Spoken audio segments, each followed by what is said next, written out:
Halo, perkenalkan nama saya Andriano Samaloisa dengan akhir NIM 47. Saya akan mempresentasikan yaitu kebijakan pembangunan pariwisata di Papua dan di Papua Barat dengan mata kuliah kebijakan pariwisata nasional dan daerah, dan dosen pengampu Miss Gratia Wirata Laksmi SEIP Empar.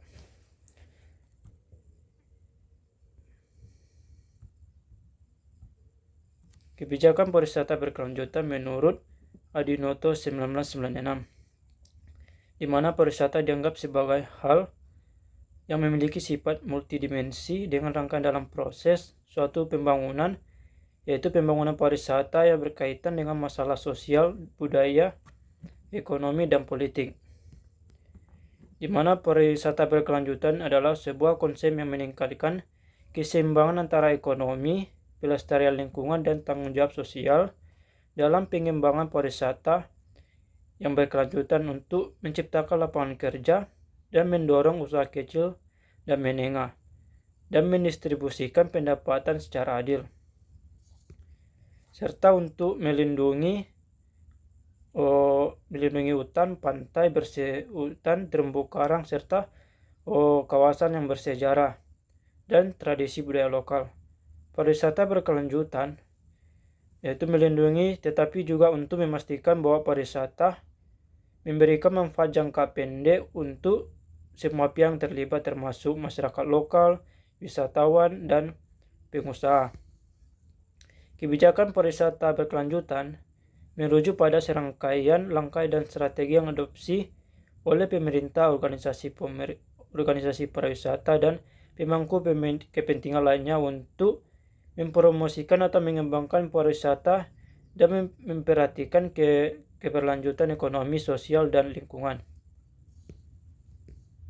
Selanjutnya itu ada pariwisata berkelanjutan, suatu perencanaan atau pengelolaan tepat bagi pariwisata supaya tidak merusak lingkungan destinasi dan menimbulkan konflik sosial budaya, serta mengasingkan masyarakat penyelenggaraan pariwisata.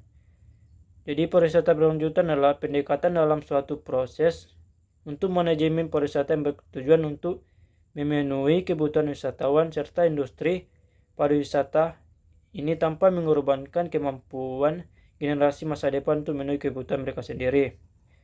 Bahwa pariwisata ini jika tidak dikelola dengan baik dapat memiliki dampak negatif seperti terhadap lingkungan alam, budaya lokal, dan masyarakat setempat. Jadi dengan adanya pariwisata berkelanjutan, tujuan utamanya adalah untuk memastikan pariwisata memberikan manfaat positif kepada semua pihak yang terlibat, sambil untuk melindungi alam budaya untuk generasi yang akan mendatang. Jadi dengan implementasi yang tepat, pariwisata berkelanjutan ini menjadi suatu alat ikut dalam pembangunan ekonomi yang inklusif dan pelestarian sumber daya alam yang global. Selanjutnya ada studi kasus.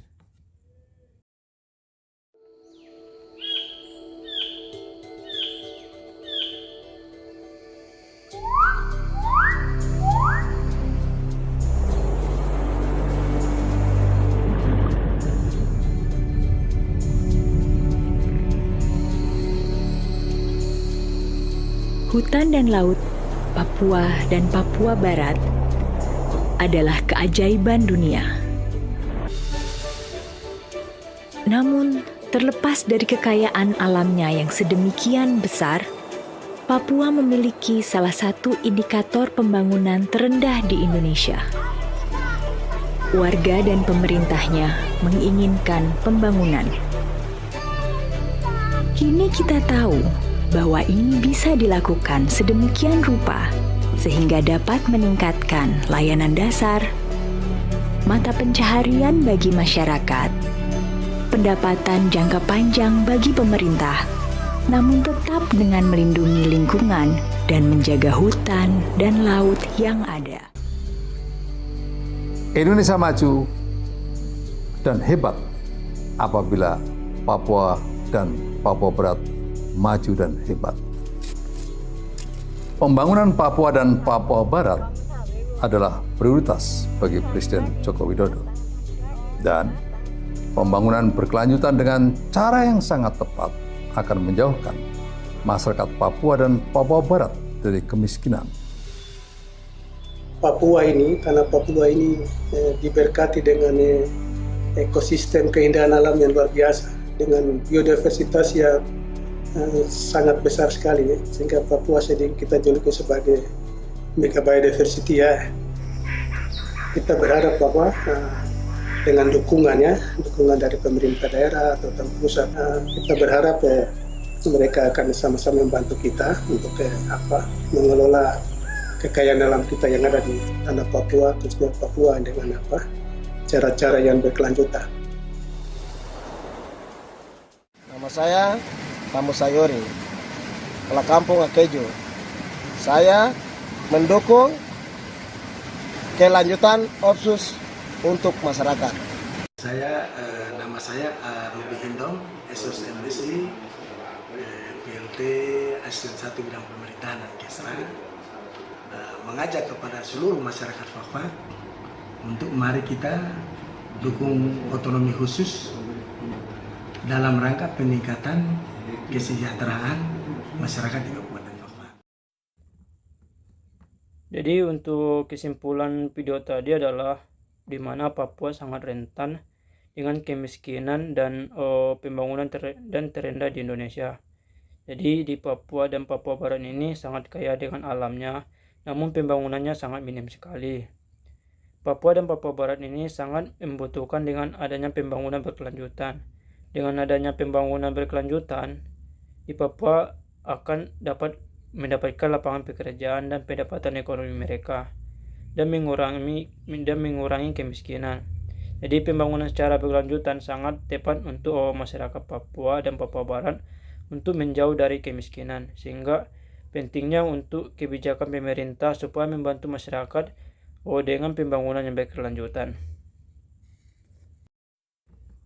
Baik, selanjutnya ada pembangunan berkelanjutan di Papua. Dampak pembangunan berkelanjutan di Papua. Yang pertama itu ada dampak ekonomi, di mana dampak ekonomi ini yaitu pembangunan infrastruktur seperti jalan, jembatan, dan pelabuhan untuk meningkatkan konektivitas dan membuka peluang untuk para perdagangan dan investasi.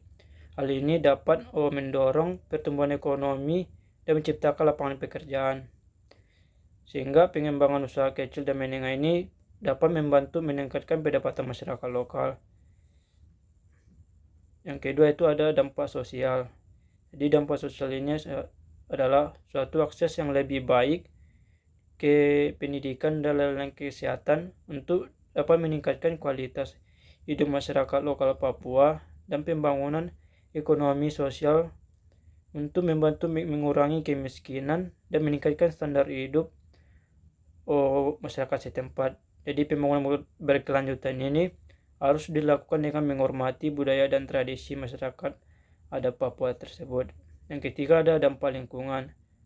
Papua Barat memiliki keanekaragaman hayati dan yang kaya yang perlu yang dilestarikan untuk generasi yang mendatang. Pembangunan berkelanjutan ini dapat membantu melindungi hutan, laut, dan spesies dan hewan dan tumbuhan yang ada di sana. Selanjutnya ada dampak pembangunan berkelanjutan di Papua Barat, yaitu relevansi masyarakat pariwisata berkelanjutan. Yang pertama itu ada ekologi, menekankan pentingnya keseimbangan antara manusia dan lingkungan. Jadi hal ini sangat relevan dengan pariwisata berkelanjutan di Papua, karena memastikan bahwa industri di Papua tersebut tidak merusak lingkungan yang rapuh di wilayah tersebut. Yang kedua itu ada pembangunan berkelanjutan yang berfokus pada pemenuhan kebutuhan tanpa mengorbankan kemampuan generasi yang mendatang untuk memenuhi kebutuhan mereka. Jadi hal ini dengan pariwisata berkelanjutan di Papua Barat karena memastikan bahwa industri pariwisata dikelola dengan cara melindungi sumber daya alam dan budaya untuk generasi yang mendatang. Yang ketiga yaitu teori ekonomi pariwisata, menganalisis dampak ekonomi dari pariwisata. Dengan pariwisata berkelanjutan, Papua Barat untuk membantu memastikan bahwa industri pariwisata memberikan manfaat bagi ekonomi masyarakat lokal secara berkelanjutan. Yang keempat ada sosial budaya berfokus pada dampak dari pariwisata. Pariwisata berkelanjutan di Papua Barat memastikan bahwa industri pariwisata menghormati budaya dan tradisi masyarakat lokal. Yang kelima ada etika, membahas prinsip-prinsip yang benar dan salah. Hal ini sangat penting dengan pariwisata berkelanjutan di Papua karena untuk membantu memastikan bahwa industri pariwisata dijalankan secara etis dan bertanggung jawab. Baik, di sini ada faktor yang mempengaruhi kebijakan pariwisata berkelanjutan di Papua. Yang pertama ada dua, itu faktor internal dan faktor eksternal. Di mana faktor internal ini ada 4, yaitu permintaan wisatawan, yaitu permintaan wisatawan global dengan regional dapat mempengaruhi jenis pariwisata yang dikembangkan di Papua Barat. Yang kedua itu perubahan iklim. Perubahan iklim ini dapat berdampak pada daya tarik wisata alam, dan Papua Barat memerlukan adaptasi kebijakan. Yang ketiga ada kondisi ekonomi global.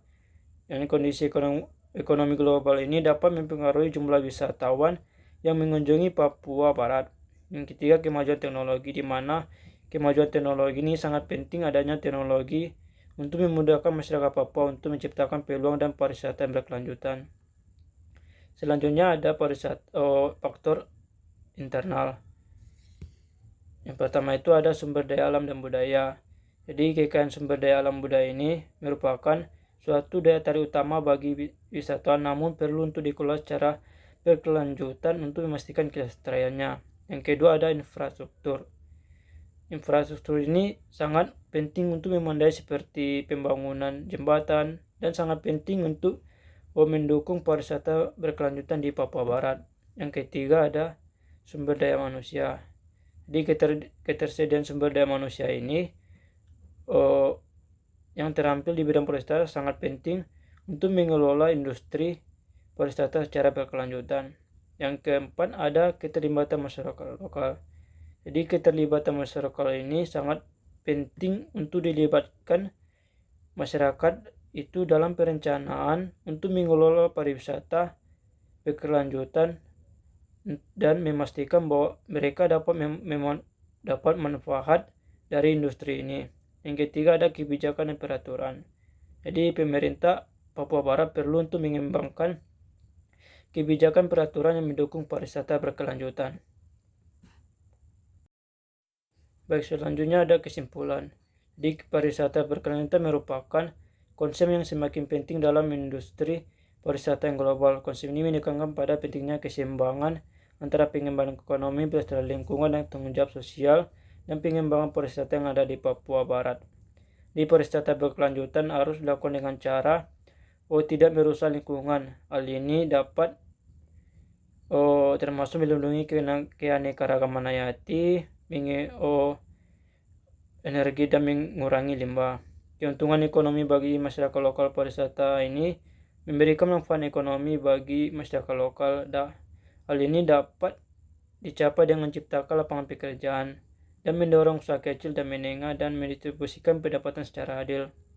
Dan tanggung jawab sosial pariwisata berkelanjutan harus dilakukan dengan cara menghormati budaya tradisional lokal. Hal ini dapat melibatkan masyarakat lokal dalam mengembangkan keputusan, melindungi hak mereka, dan memastikan bahwa mereka mendapatkan manfaat dari pariwisata.